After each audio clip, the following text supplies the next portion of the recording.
Good evening, ladies and gentlemen. Welcome to the Indonesia Economic Forum 2016. I'm the chair of this panel. My name is Sachin Gopalan. I'm so happy to see so many of you here.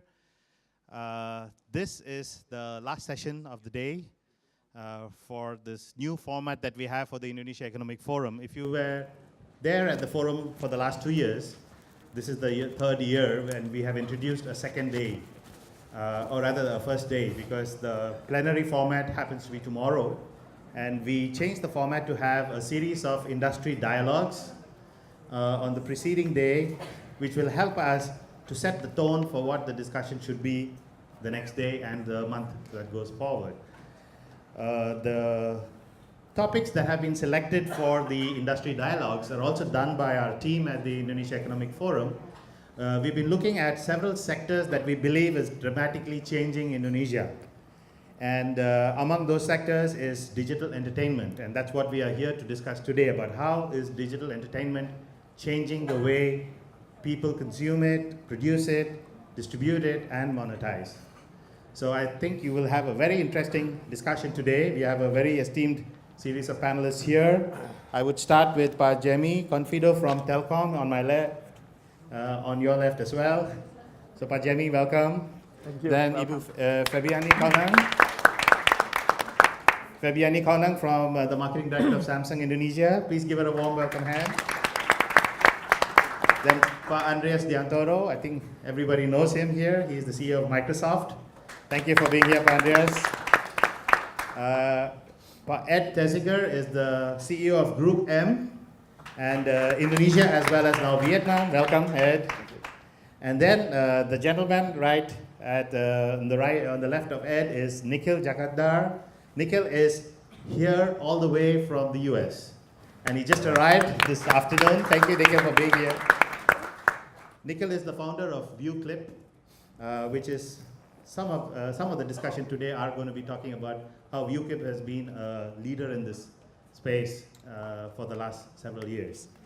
And then on the right extreme is Ilham Habibi. As you all know, Ilham has many hats, and the hat he's wearing today is as he is the chairman of Wantiknas, which is the National ICT Council, as well as he's the founder of Berkarya Indonesia. So welcome to the panel, and I'm your chair for today. We have actually tried to modify and innovate this panel a little bit, because usually a panel discussion, you have a stage which you have an audience which you have, but you have a moderator who's going to walk around. I'm trying to keep this as a conversation. So there'll be a Q&A session right from the beginning. And we will be having this whole format to try and make it a little bit more comfortable, a little bit more cozy.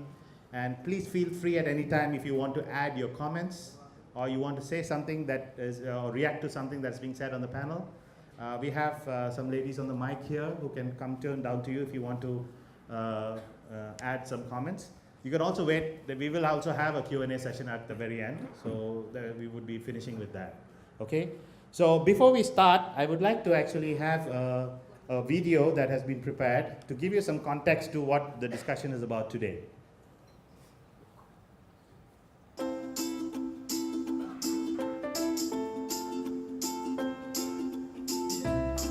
12 jam itu paling lama sekali kerja. Cuma ada kali ya, 5 jam.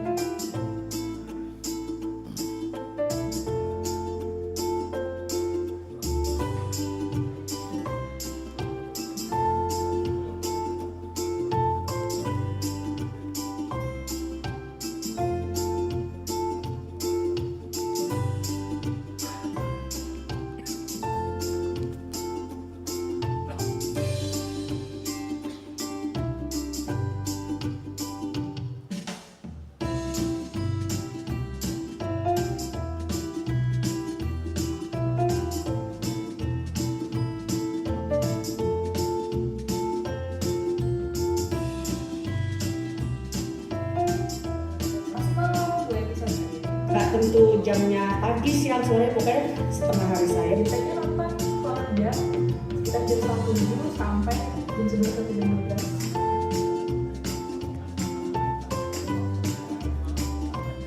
Setiap hari, nggak pernah nggak dibuka. Hampir setiap hari.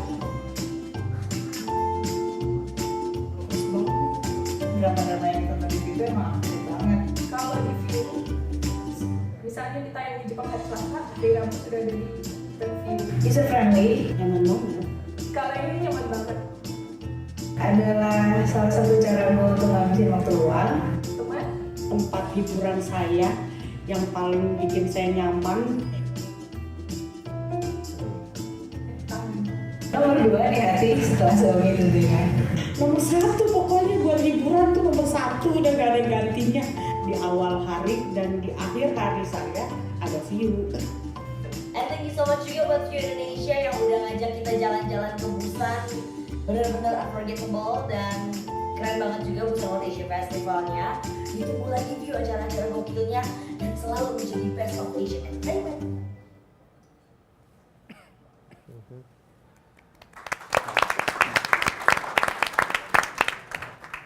Okay, so actually, I'd like to set the stage here for something that's very close to all our hearts. As you all must have experienced that we've been through, we have a wide range of age groups in this room. I'm sure there are people who still remember the days you had a VCR cassette. Do you remember? Anybody here? Yep. A VCR cassette, a VHS tape? Betamax. Yeah, Betamax, exactly. So we've come a long way from those days because we do have only one thing that's still there, which is the movie theaters. So entertainment is something very close to our hearts, especially when you look at movies, TV serials, etc. It's a big world out there. And we are seeing that things are changing dramatically. We may think that it's all happened, but I think there's a lot more to come. So that's something that we're going to be exploring today to see where is this whole sector heading. So actually, the first question I would like to pose to the panel, and feel free if anybody else wants to jump in and contribute, is the question is actually, how has technology changed the way entertainment is being consumed today? And what are the global trends, and how do you see Indonesia compared to those global trends? So maybe I'd like to actually pose this question first to Nikhil. Nikhil, would you? Sure. Over to you. So, you know, one of the things that we're all aware of is the proliferation of smartphones. They have taken off, as have the advent of high-speed networks. So, about 10 years back there was 2G, then came 3G, now there is 4G LTE, and there is talk of 4.5G and 5G. When you have smartphones coming into the market, when you have these type of high-speed networks, the way it's all getting used is primarily for a couple of things: social and video. In fact, according to Cisco, in 3 years, 80% of all global internet traffic is going to be video. That's a lot of video.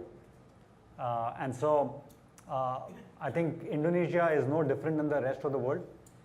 In fact, maybe Indonesia in some ways is at the forefront of it. There is more video consumption we have seen happening in Indonesia than many of the other markets. There is more social consumption in Indonesia than many of the other markets. And so Indonesia is going to be at the forefront of this wave of video, the Videoquake, that's coming down the pipe. Thank you, Nikhil. And how does Samsung see this? Feby, could you share some of your experiences?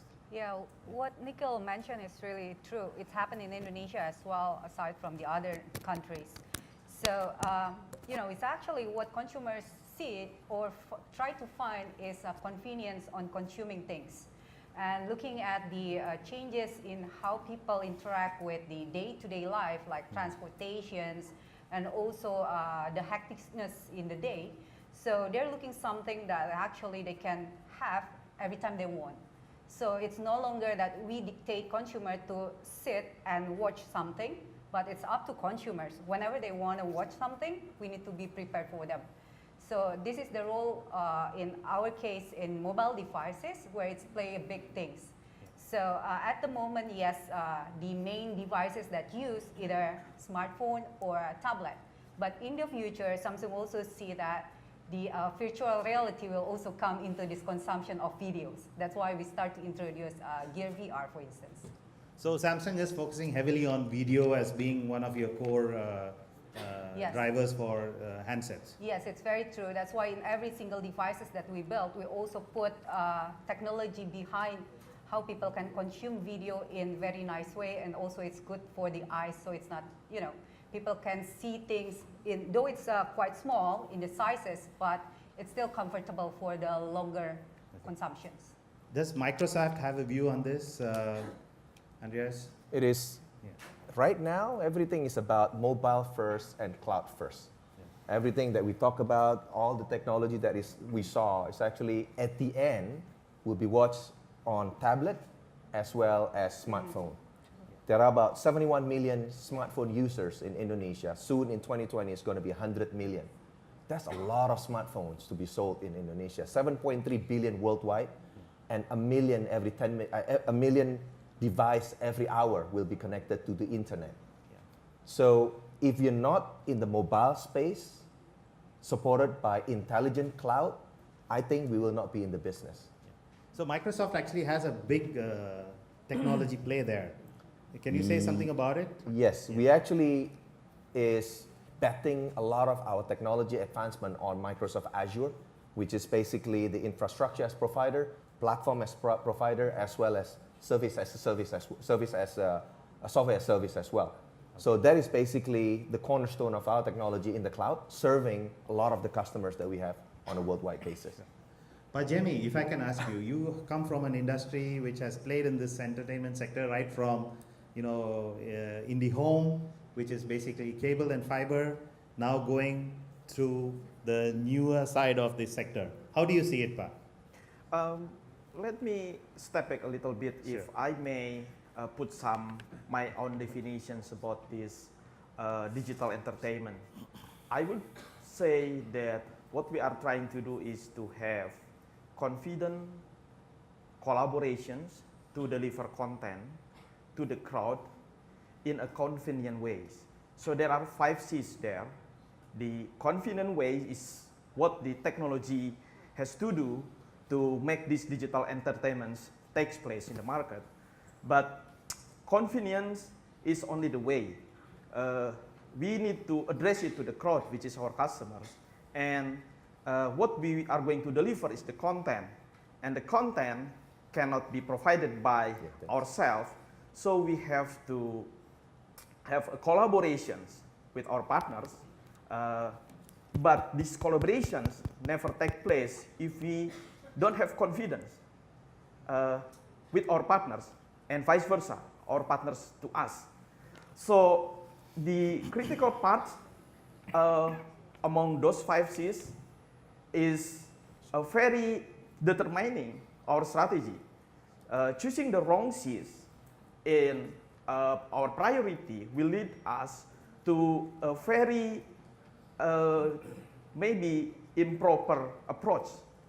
So I think we are in the very early stage of delivering this digital entertainment, and we are still in the process of defining among those 5 C's which is the most important one to be focused on, and that will determine how we are going to approach and provide the strategy. So right now the market is still early at this moment comparing to our ambitions and goals, but I think when we are able to put the right C's in our priority, then we will be able to perform our strategy more effectively.